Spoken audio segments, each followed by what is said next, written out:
beginning.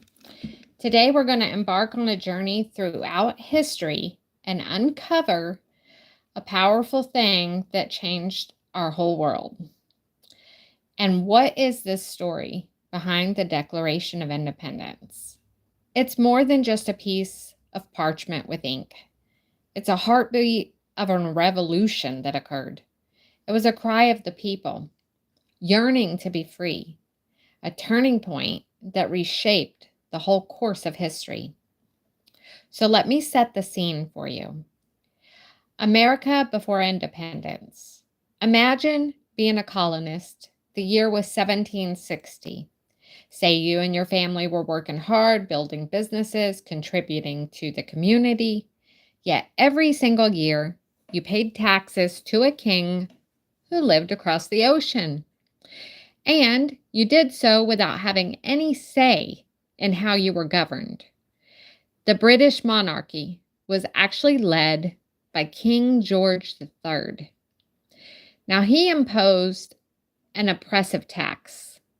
The Stamp Act, the Townshends Act, and the Tea Act were all measures to extract wealth from the colonies while giving them no representation at all in the British Parliament.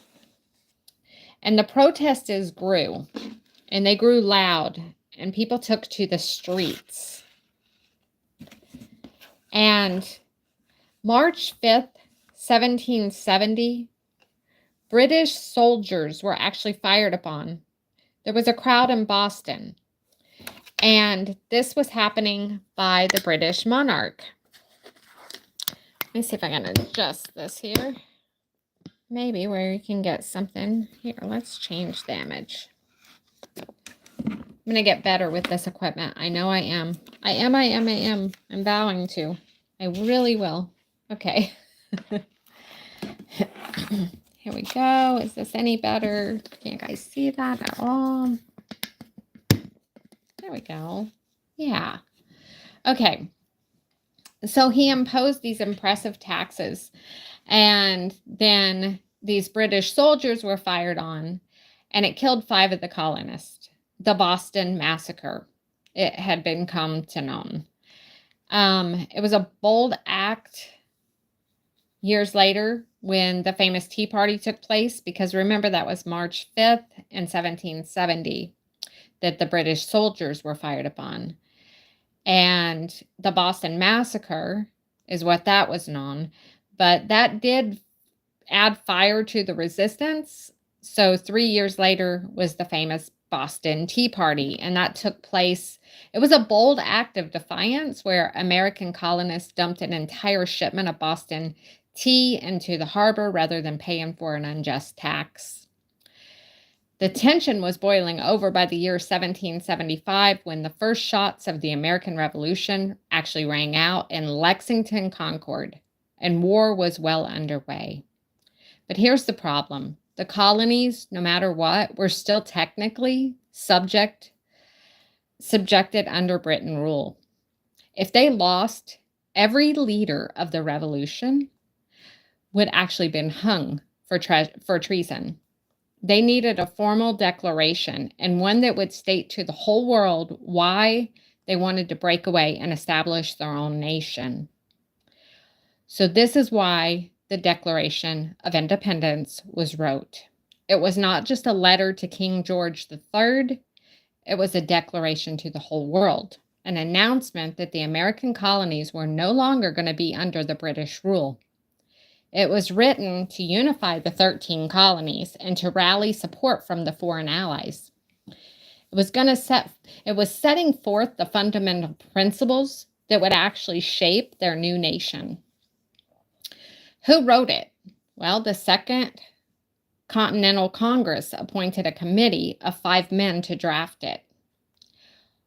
Thomas Jefferson was the principal author, known for his bold ideals of liberty. John Adams was a fierce advocate for independence, and he would later become the 2nd president of the United States. Benjamin Franklin was number 3, a wise statesman and diplomat. His influence helped secure the French support for the war. And Roger Sherman, a Connecticut lawyer, and politician with a keen, very keen legal mind. And then last but not least was Robert R. Livingston. He was a delegate from New York, and he was instrumental in the nation's early diplomatic efforts. So Jefferson drafted, was revised, debated, and finally it was adopted in July 4th, 1776. The date became America's Independence Day. Breaking down the Declaration into 5 parts. Now, let me see if I've got it pulled up here.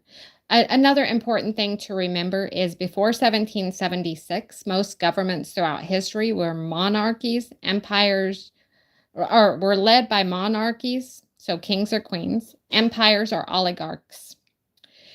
This would be the first one where the power was by the people for the people.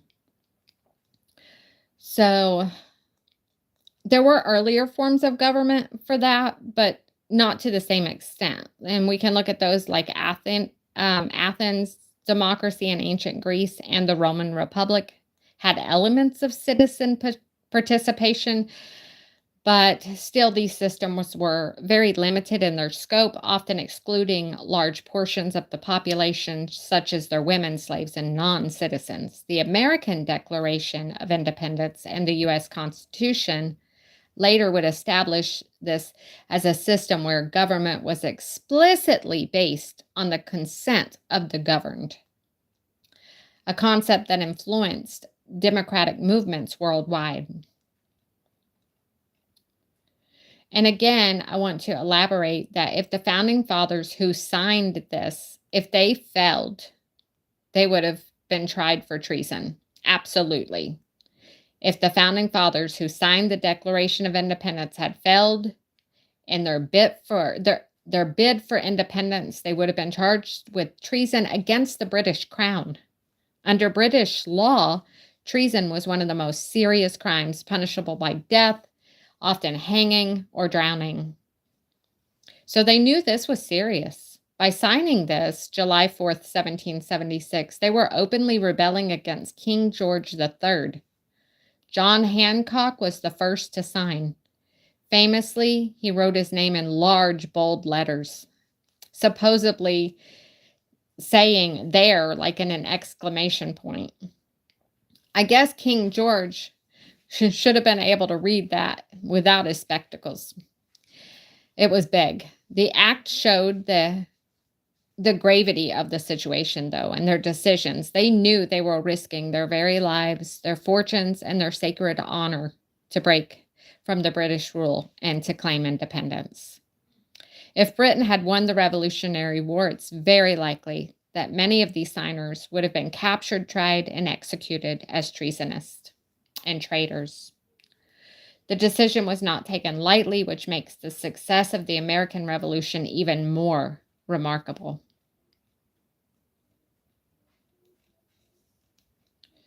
So I want to break down the lines.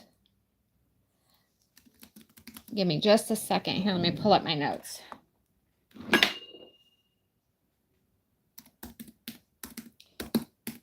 Independence and modernize it so it's easy to understand.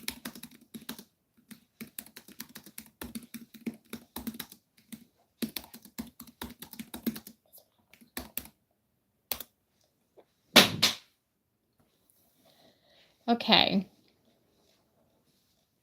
So the original says, when the course of human events, it becomes necessary for one people to dissolve the political bands which have connected them with another. We hold these truths to be self-evident, that all men were created equal, that they are endowed by their Creator with certain unalienable rights, that among these are life, liberty, and the pursuit of happiness. So, to simplify this, some people needed to break away from their government because the government would no longer serve them, and the American colonies wanted to separate themselves from the British rule because the king was unfair and oppressive. And they believed it was obvious that everyone was born equal and had basic rights given by God, the right to live, to be free, and to seek happiness. And it was a radical ideal at the time because most governments, as I said, was based on kings having power over people. Here, the founders argued that these rights would come from God, not rulers, and it would be for the people, by the people.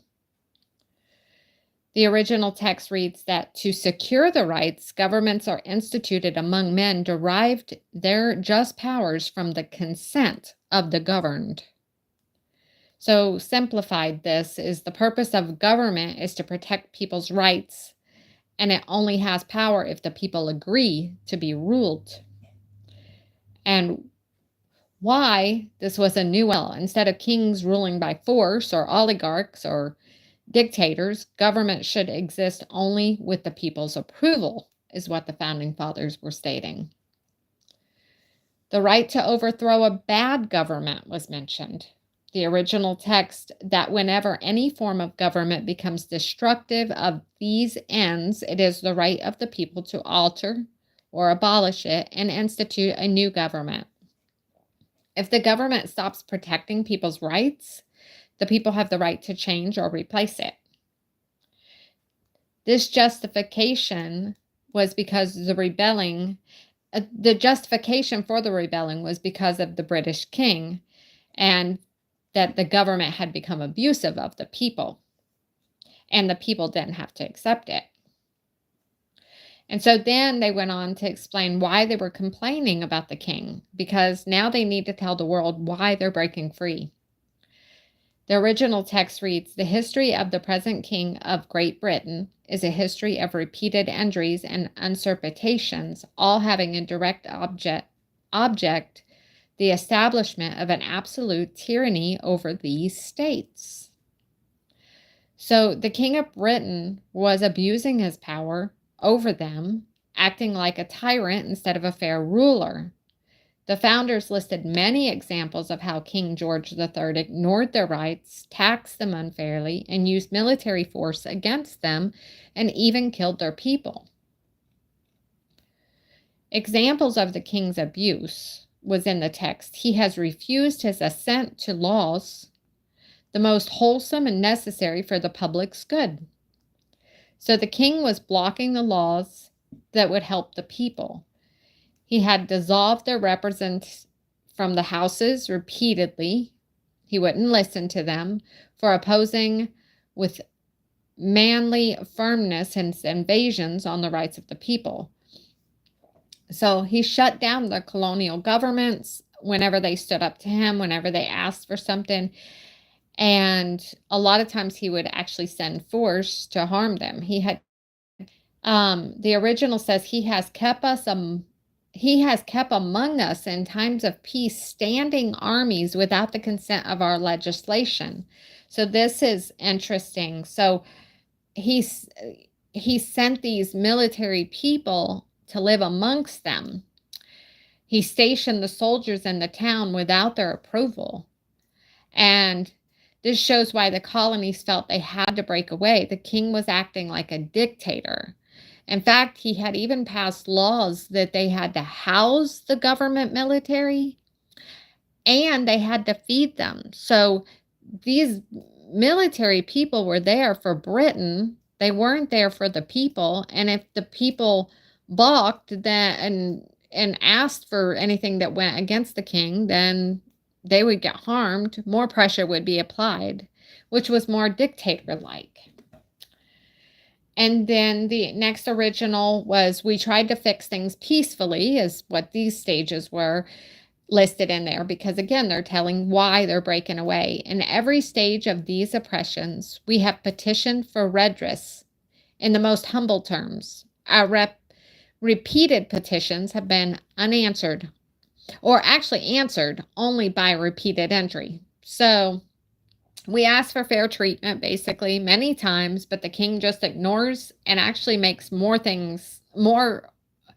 applies more pressure and adds things that make it worse for us. So if they complained about taxes, they'd be taxed more.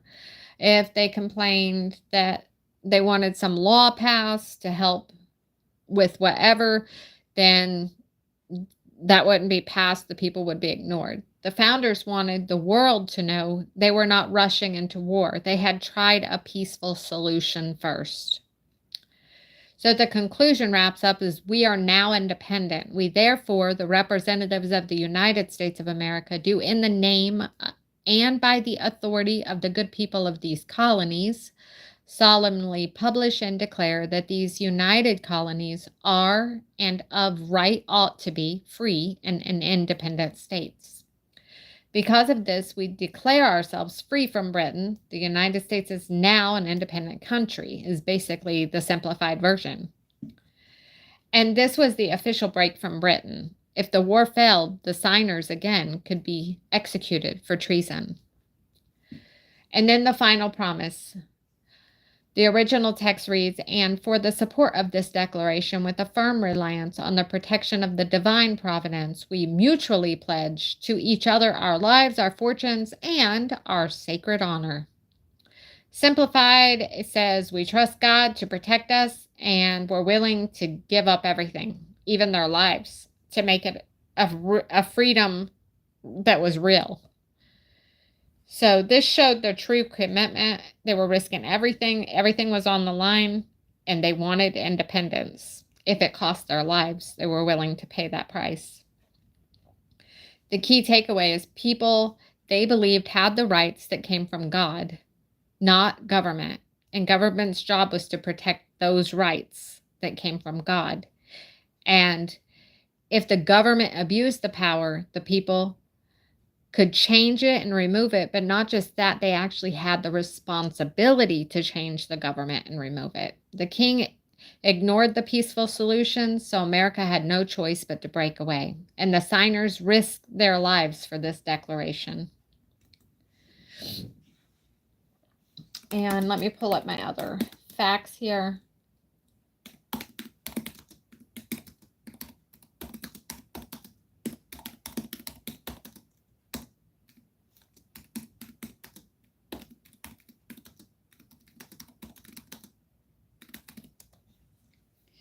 Okay. So I thought it would be interesting to tie in how America was founded on Judeo-Christian beliefs and tie it to the Declaration of Independence and the Constitution. Number one, all men are created equal comes from the Bible, and it's in the Declaration of Independence. All men are created equal and endowed by their Creator with certain unalienable rights. So God created mankind in his own image, Genesis 1:27, and the ideal that rights come from God, not government, is a biblical principle. The other, number two, reason you can be certain America was founded on Judeo-Christian belief is the concept of law comes from the Bible. Declaration of Independence complaint. The king refused his assent to laws, the most wholesome and necessary for the public's good. So Isaiah 33:22 states, "The Lord is our lawmaker." The founders believed in a moral law rooted in the 10 Commandments and the separations of government. The 3 branches of government follow Isaiah 33:22. And this would be the third reason. The U.S. Constitution created 3 branches, the legislative, the executive, and the judiciary. So the judicial as well there. Let's see. So there's 3. You got the laws, the courts, etc., the executive, and the legislative. And in the Bible, in Isaiah 33, I just want to repeat that. For the Lord is our judge, the Lord is a lawgiver, the Lord is the king, he will save us. And the founders used these verses to separate powers, avoiding corruption like the British king's rule. See, the British king had a lot of these judges, their salary, everything was in his back pocket. So they had to rule the way he wanted them to rule. He also had the power to not even allow it to go to the courts. So, and when it did, they better rule the way he said. Religious freedom was inspired by Christianity. Number 4, the First Amendment. Congress shall make no law respecting an establishment of religion or prohibiting the free exercise thereof. Now the Lord is the Spirit, and where the Spirit of the Lord is, there is freedom. 2 Corinthians 3:17. The founders wanted freedom to worship without government control, unlike what was happening in Europe with the Church of England and back and forth, and the Catholic Church often ruling one or the other. And so it was a forced religion. Number 5, the U.S. was dedicated to God from the beginning. The first president, George Washington, says, "It is impossible to rightly govern a nation without God and without the Bible." So, blessed is the nation whose God is the Lord, Psalm 33:12. Many early American leaders publicly declared faith in God. And especially if you look at the Pilgrim story, and I mean, they were escaping religious persecution, basically. And so it was definitely found, our nation was founded on Christian Judea belief. The founders believed in God's judgment on the nations. The Declaration of Independence, with a firm reliance on the protection of divine providence, is actually stated in it. They reference that the Most High is sovereign over all kingdoms of earth. And we read that in Daniel 4:17. They believed God would protect America if they stayed righteous. And the American court system resembles biblical justice. The U.S. Constitution created judges to rule fairly and independently. The Bible appointed judges. They shall judge the people fairly. Deuteronomy 16:18. The founders hated corrupt judges, and they seen too many of it in British rule. Number 8, oaths of offices swear on the Bible. President oath, so help me God. So the Bible says, "You shall fear the Lord your God and serve him and take oaths in his name." Deuteronomy 10:20. Most U.S. officials take oaths with their hands on the Bible, which is a Judeo-Christian practice. Number 9, the U.S. motto references God. National motto 1956, "In God we trust. Trust in the Lord with all your heart." Proverbs 3:5. The phrase was very common during the founding era and became official in 1956. And biblical morality shaped American laws. The U.S. legal system, many early laws were based on the 10 Commandments against theft, murder, and perjury. The Bible was clear: do not steal, do not murder, do not bear false witness, and all the other 10 Commandments in Exodus 20 that we can read. The founders used the Bible's moral laws as foundations for America's justice. So America's foundation in Judeo-Christian values also been ruled in the court system in the Supreme Court before that we are a Christian nation. So that's been found in the Supreme Court. The Declaration of Independence relied on biblical principles about freedom, justice, and government, and the U.S. Constitution was structured to avoid corruption like biblical governments. Let's see, many American traditions, oaths, laws, and freedoms come directly from the Bible. And let me see if I've got anything else in my notes before we wrap this up.